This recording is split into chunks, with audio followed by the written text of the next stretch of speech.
Hello everyone, welcome to my channel. This is Priya Bhargav.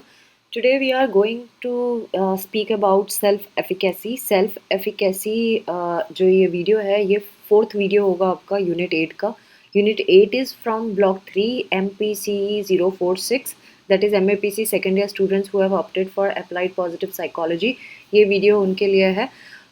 So let us learn about self-efficacy. Self efficacy जो word है ये Albert बैंडूरा ने सबसे पहले term propose किया था और ये कैनेडियन अमेरिकन साइकोलॉजिस्ट थे एंड प्रोफेसर भी थे स्टैनफोर्ड यूनिवर्सिटी में. सो इन्होंने सेल्फ एफिकेसी के बारे में बहुत कुछ बताया जो हम आगे समझेंगे. बट सेल्फ एफिकेसी होता क्या है? बेसिकली ये किसी पर्सन का बिलीफ होता है और डिटर्मिनेशन होता है कि उसको जो भी काम दिया जाएगा वो उसको उस पर्टिकुलर सिचुएशन में अच्छे से कर लेगा. तो जो आपका ये बिलीफ होता है कि हाँ मैं तो कर लूँगा या मैं तो कर लूँगी, सो ये जो बिलीफ होता है कि हाँ ये हो जाएगा, वो सेल्फ एफिकेसी होता है. सो लोग बिलीव करते हैं, जो ये बिलीव करते हैं कि हाँ मैं कर सकता हूँ और वो जो भी है वो कंट्रोल कर लेगा. जो भी होगा आगे, चाहे नेगेटिव हो चाहे पॉजिटिव हो, उनकी हाई सेल्फ एफिकेसी मानी जाती है. और जो लोगों को ये पता होता है कि वो उनको ये लगता है कि यार पता नहीं लाइफ कैसी है, लाइफ में ये कुछ भी चीज़ें मेरे हाथ में नहीं है, I can not control anything. इस तरह का होता है कि मैं कुछ नहीं कर सकती, मेरे हाथ में कुछ नहीं है. इस तरह का जो लोग बोलते हैं उनकी लो सेल्फ एफिकेसी होती है. तो बेसिकली सेल्फ बिलीफ कहेंगे हम इसको. तो self efficacy is basically believing in you, कि आप कितना खुद पे भरोसा करते हैं कुछ करने के लिए. सो जैसे इन्होंने यहाँ पे कुछ एग्जाम्पल भी दिए हुए हैं, आगे जाके हम सीखते जाएंगे. एक एग्जाम्पल इन्होंने ये बताया है कि जैसे अगर आप एग्ज़ाम में पढ़ेंगे तभी तो आपके नंबर आएंगे, है ना. सो आपने अगर ये बोला कि हाँ मैं मेहनत करूँगी और मेरे नंबर आ जाएंगे और मैं पास भी कर लूँगी एग्ज़ाम, क्योंकि मैं पढ़ रही हूँ, मैं मेहनत कर रही हूँ. सो ये self efficacy, high self efficacy माना जाएगा कि आपको भरोसा है कि आप पढ़ रहे हैं टाइम टू टाइम और आपने वाकई मेहनत की है एंड आपको पता है कि आप कर पाएंगे. लेकिन अगर कोई ऐसा बोले कि अरे छोड़ो कौन पढ़े, लक होगा तो पास हो जाएंगे, किस्मत होगी तो पास हो गए, या चेकर ने इजीली चेक कर देगा पेपर, बस मैं तो कर आई लिखाई लास्ट मोमेंट में पढ़ के, तो उनकी लो सेल्फ एफिकेसी होती है. उनको खुद पे भरोसा नहीं है, उनको किस्मत पे भरोसा है, उनको चेकर पे भरोसा है, उनको हर हर चीज़ पे भरोसा है एक्सेप्ट देमसेल्व्स. सो वो लो सेल्फ एफिकेसी का एक एग्जांपल हो जाता है. सो जो इंडिविजुअल बिलीव करते हैं अपनी कैपेसिटी पे, अपने बिहेवियर पे, किसी भी पर्टिकुलर सिचुएशन पे कि हाँ हम कर पाएंगे, वो हाई सेल्फ एफिकेसी होता है. ऐसे लोग जो होते हैं वो एफर्ट भी करते हैं. ऐसा नहीं है कि वो एफर्ट नहीं करते हैं, बस ऐसी हवा में बातें करते हैं. वो एफर्ट भी करते हैं, उनको पता होता है कि वो एफर्ट कर पाएंगे एंड रिजल्ट भी ला पाएंगे, अचीव कर पाएंगे, डिज़ायर्ड कंसिक्वेंसेस हो पाएंगे. सो वो हाई सेल्फ एफिकेसी का एग्जाम्पल हो गया. बांडुरा की एक थ्योरी है जिसको बोलते हैं बांडुराज सोशल कॉग्निटिव थ्योरी. इसमें इन्होंने सेल्फ एफिकेसी के बारे में कुछ आइडिया बोला था. उनके हिसाब से उन्होंने ये बोला था कि ह्यूमन बींग्स जो होते हैं वो एक्टिवली एंगेज होते हैं अपने एनवायरनमेंट के साथ, अपनी लाइफ को शेप देने में. सो जो लोग ये लोग जो इसका क्या मतलब है? इसका मतलब ये है कि हम अगर अपनी लाइफ को शेप देना चाहते हैं तो हमें अपने एनवायरनमेंट्स में एंगेज रखना होगा अपने आप को, हमें एक्टिवली पार्टिसिपेट करना होगा हर एक्टिविटी में. तभी तो आप लर्न करोगे, तभी तो जब आप वर्क करोगे तभी तो आपको रिजल्ट मिलेगा. सो यही इनका कहने का मतलब है, बस लैंग्वेज का बोलने का तरीका अलग है. People learn by observing and imitating others. लोग सीखते हैं दूसरे को ऑब्जर्व करके एंड इमिटेट करके, है ना. कई लोगों के लिए मोटिव, कई लोग पूछते हैं ना, जैसे बड़े बड़े अगर सेलेब्स के अपने इंटरव्यू सुने होंगे तो उनसे पूछते हैं आपका आपका मॉरल गुरु कौन है, आपका मोटिवेशन कौन है. तो उसका क्या मतलब है? ये सेल्फ एफिकेसी बढ़ाने के लिए हम दूसरों को ऑब्जर्व भी करते हैं, दूसरों से सीखते भी हैं. सो अगर एक बच्चा है वो ऐसे लोगों के बीच में रहता है जिन लोगों में हाई सेल्फ एफिकेसी है, तो वो बच्चा उनको इमिटेट करेगा, उनके बिहेवियर को बच्चा वही फॉलो करेगा जैसा उनके बड़ों ने किया या जिनको उसने देखा ऐसा करते हुए.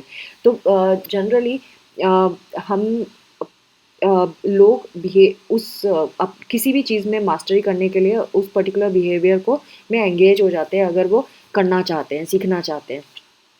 और उनकी जो एक्सपेक्टेशंस है सक्सेस की वो भी बढ़ जाती हैं।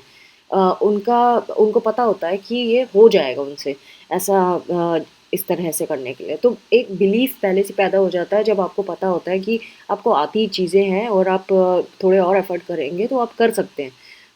और इस वजह से उनका जो रिस्क है वो कम हो जाता है। जैसे-जैसे आप ज़्यादा प्रिपेयर होते जाते हैं आपका रिस्क उतना-उतना कम होता जाता है। तो हाई सेल्फ एफिकेसी जो है वो लोगों को अ, एंश्योर कर देती है कि वो क्या चूज़ करें, क्या क्या कि कैसे इन्फ्लुएंस हो जाएँ और कैसे अपने सर्कमस्टेंसेस को वो हैंडल करें, क्रिएट करते हैं। मतलब सेल्फ एफिकेसी वाले लोग अपने सर्कमस्टेंसेस खुद क्रिएट करते हैं और लोगों को भी इन्फ्लुएंस कर देते हैं।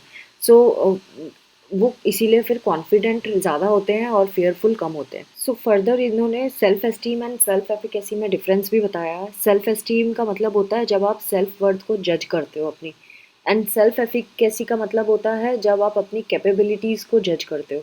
तो दोनों में जजमेंट है। सेल्फ एस्टीम में आप अपनी सेल्फ वर्थ को जज कर रहे हो और सेल्फ एफिकेसी में आप सेल्फ कैपेबिलिटीज़ को जज कर रहे हो। सो सेल्फ एफिकेसी में भी जनरल डोमेन्स होते हैं, अलग अलग डोमेन्स होते हैं, एंड सेल्फ एफिकेसी भी कलेक्टिव सेल्फ एफिकेसी है एक तरह से। एंड सो जितना ज़्यादा आप खुद पे भरोसा करते हैं उतना ही आप इफ़ेक्टिवली अपने गोल को अचीव कर सकते हैं, ऐसा मैडॉक्स ने कहा था। Now self efficacy includes the following components, ये एग्जाम में आ सकता है, what is self efficacy and what are the components of self efficacy. तो पहला इसके 4 कंपोनेंट्स हैं। Number 1 is cognitive, second is motivational, third is emotional and fourth is physical. So हम नंबर 1 कॉग्निटिव को समझेंगे। कॉग्निटिव का मतलब होता है जिनका हाई सेल्फ एफिकेसी होती है उनका कॉग्निटिव रिसोर्सफुलनेस भी ज़्यादा होता है। वो स्ट्रेटेजिक फ्लेक्सिबिलिटी कैरी करते हैं, उनको प्रॉब्लम सॉल्विंग भी उनकी काफ़ी इफ़ेक्टिव होती है, एंड फ्यूचर और टाइम पर्सपेक्टिव के बारे में भी उनको बहुत कुछ पता होता है।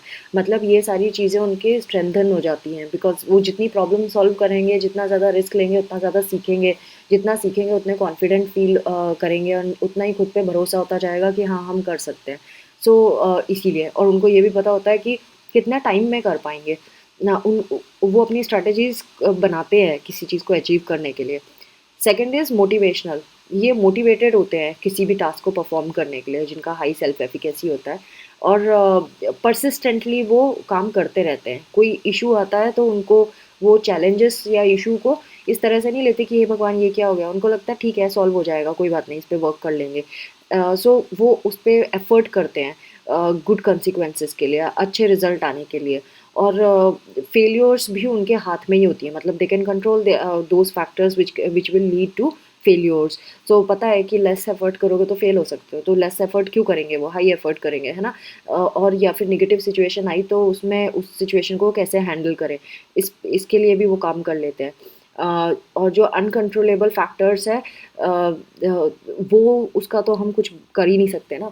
जैसे कि लैक ऑफ एबिलिटी, अगर एबिलिटी नहीं है तो फिर वो उस पर काम ही नहीं करेंगे, उस साइड में जाएंगे ही नहीं जहाँ उन्हें पता है कि भाई हम नहीं कर सकते इसके ऊपर कुछ। Next is emotional self efficacy जो है वो हमारा निगेटिव अफेक्टिव स्टेट्स जो होते हैं या हमारी थिंकिंग होती है, हमारे जो थॉट्स होते हैं, हमारे इमोशंस होते हैं नेगेटिव, उसको रिड्यूस कर देती है। हम ज़्यादा प्रॉब्लम फोकस्ड बन जाते हैं। हमारे जो पोटेंशियल थ्रेट्स हैं वो ऐसे होते हैं जिन्हें हम मैनेज कर पाते हैं। और ये अगर हम किसी चीज़ से परेशान हैं, मतलब हम सपोज़ इमोशनली ड्रेन फ़ील कर रहे हैं अपनी जो भी काम कर रहे हैं, तो फिर हम सेल्फ सूदिंग टेक्निक्स को फ़ॉलो करते हैं, जैसे कि रिलैक्सेशन हो गया, माइंडफुलनेस टेक्निक हो गई, ह्यूमर हो गया। सो थोड़ा-सा एन्जॉय बीच में एन्जॉय भी कर लेते हैं चीज़ों को। तो इससे इमोशनल अराउज़ल जो होता है वो कम हो जाता है डिफ़िकल्ट सिचुएशन में। नेक्स्ट इज़ फिज़िकल जो फैक्टर है, इसका कंपोनेंट है। सो जिनका सेल्फ एफिकेसी हाई होता है उनका इम्यून सिस्टम भी इम्प्रूव हो जाता है, उनकी फिजिकल फंक्शनिंग भी इम्प्रूव होती है, उनकी साइकोलॉजिकल वेलबींग भी इम्प्रूव होती है। सो इसीलिए हाई सेल्फ एफिकेसी होना is a good thing. Self efficacy again इसमें इन्होंने आगे बहुत सारी और चीज़ें भी दी हुई है, जैसे कि सेंस ऑफ परसीव्ड कंट्रोल होता है इसका मतलब, एंड ये फोकस करता है गोल पे। प्लानफुल थिंकिंग पे फोकस करता है ना, गोल को अचीव करने में फोकस करता है, और जो अपनी कैपेबिलिटीज़ पे बिलीव करता है। सो जब ये सारी चीज़ें इसमें आ जाती हैं तो हम इसको एफिकेसी एक्सपेक्टेंसीज भी कहते हैं। सो इसको मैं एक बार रीड करना पसंद करूँगी क्योंकि आपको तब ज़्यादा समझ में आ जाएगा। Self efficacy refers to a sense of perceived control. आपका परसीव्ड कंट्रोल है, मतलब आप परसीव करते हो कि आपके हाथ में हैं चीज़ें। It includes a focus on goal and planful thinking for achieving the goal.